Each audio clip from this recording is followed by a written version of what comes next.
November 22nd, 1963. Dealey Plaza, Dallas. A moment that shattered a nation's innocence. In the chaos of the shots that took the life of President John F. Kennedy, hundreds of people scrambled for cover. But in the sea of panicked faces, one figure stood eerily still. A woman, clad in a brown overcoat and a distinctive tan headscarf, held a camera to her face. While others dove to the pavement, she kept filming. She is known only as the Babushka Lady. For over 60 years, her identity has remained one of the most baffling enigmas of the JFK assassination. Who was she? What did her lens capture? And why, in a case filled with thousands of witnesses, did she simply vanish?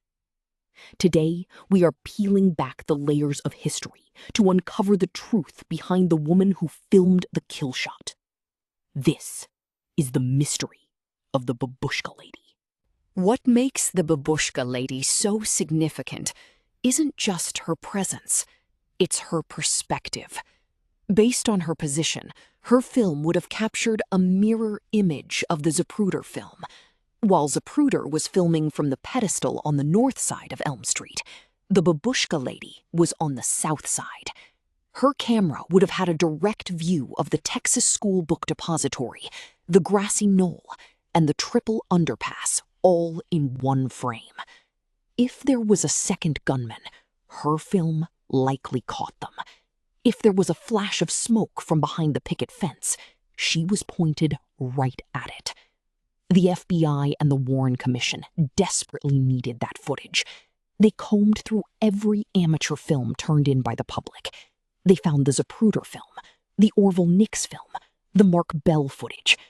But the Babushka Lady's reel was nowhere to be found. The government issued public pleas for the woman to come forward. Silence. It was as if the most important piece of evidence in American history had been swallowed by the earth. The silence was finally broken in 1970. At a church revival meeting in Joshua, Texas, a woman named Beverly Oliver approached conspiracy researcher Gary Shaw. She made a startling claim.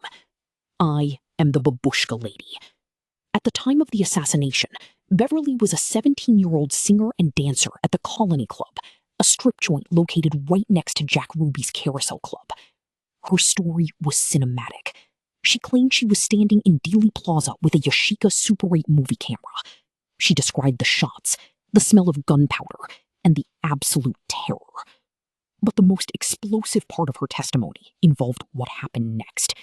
Beverly claimed that on November 25th, 1963, just 3 days after the assassination, two men identifying themselves as FBI agents visited her. She said they told her they needed her film for evidence and promised to return it within 10 days. She gave it to them without a receipt. She never saw the film or the men again. Later, she identified one of the men as Regis Kennedy, a known FBI agent. However, records showed Regis Kennedy was in New Orleans that day. This was the first of many cracks in Beverly's story. As researchers dug into Beverly Oliver's claims, the Babushka Lady mystery became a battlefield. Critics pointed out a glaring physical discrepancy. The woman in the Dealey Plaza photos appears to be in her 30s or 40s, with a heavier build than the 17-year-old Beverly. Then there was the camera. Beverly claimed she used a Yashica Super 8, but experts pointed out that the Super 8 format wasn't even released until 1965, and the specific Yashica model she described didn't exist in 1963. Beverly countered by saying it was an experimental model given to her by a friend. Her story grew even more elaborate over the years. She claimed she knew Jack Ruby personally and had even seen Lee Harvey Oswald in Ruby's club. To many historians, Beverly Oliver was a bamboozler.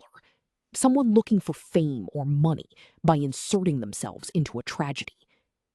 To others, she was a victim of a government cover-up, her youth and fear making her an easy target for agents looking to suppress the truth.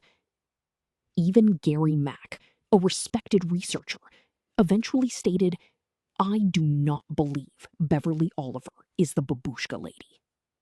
So, if Beverly Oliver wasn't the woman in the scarf, who was? In 1994, a new lead emerged. A Kodak executive revealed that a woman in her 30s had brought in a blurry, virtually useless photo of the assassination on the same day the Zapruder film was being processed. Was this the real Babushka Lady? A woman who realized her footage was ruined and simply went home to live a quiet life? Or is the film sitting in a dusty government file, marked classified, containing the one truth the world isn't ready to see? The Babushka Lady remains a symbol of the JFK assassination itself, a clear figure in the frame, yet shrouded in shadow. She stands forever on that grassy patch in Dealey Plaza, her camera raised, capturing a truth that remains just out of our reach. Perhaps some mysteries aren't meant to be solved. Perhaps the Babushka Lady is exactly what she appears to be, a silent witness to the end of an era. What do you think? Was Beverly Oliver telling the truth? Or is the real Babushka Lady still out there? Let us know in the comments. And as always, stay curious.